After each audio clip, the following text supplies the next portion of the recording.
Stathis Hatzis, the legend. Stathis Hatzis was the head diver among Siamese and the Dodecanese's thousands of freedivers, sponge hunters in the early 20th century.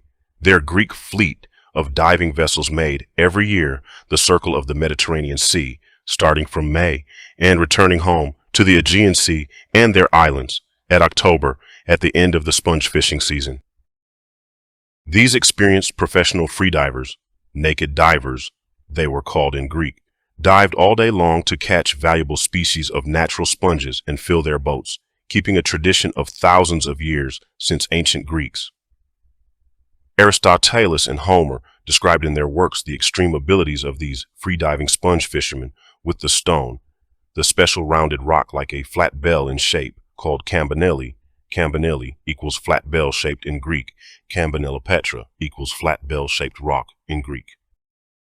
The precious sponges gathered from the depths of the Mediterranean were exported in the markets of Europe and America and gave a great income to all the inhabitants of the small Aegean islands, like Simi, the home island of Hatzis.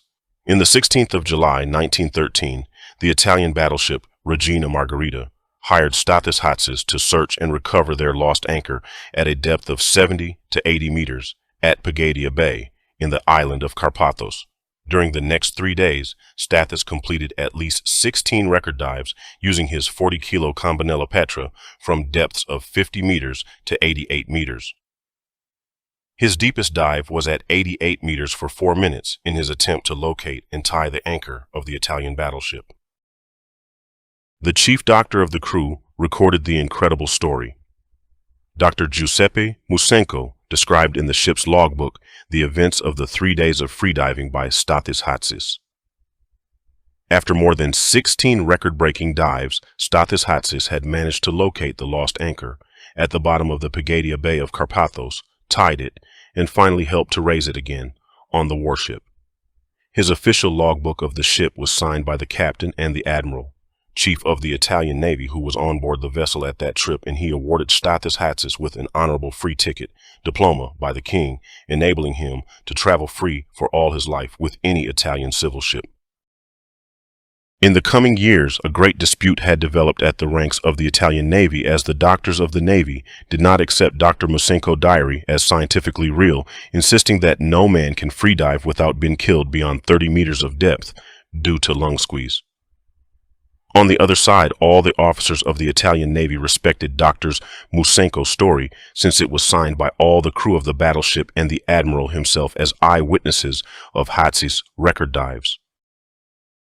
The dispute lasted until 1950, when Enzo Maiorca's record dives at 50 meters proved it could be done, and the doctors discovered the diving reflex that protected the human lungs in such record depths from imploding. At that point in history, no one could argue anymore that Stathis Hatzis' story was a historical event and not a myth. Find out more about Stathis Hatzis in the book by Yanis Dodecanese, Freediving, the Story of Stathis Hatzis and the History of Sponge Fishing Freedivers in Greece.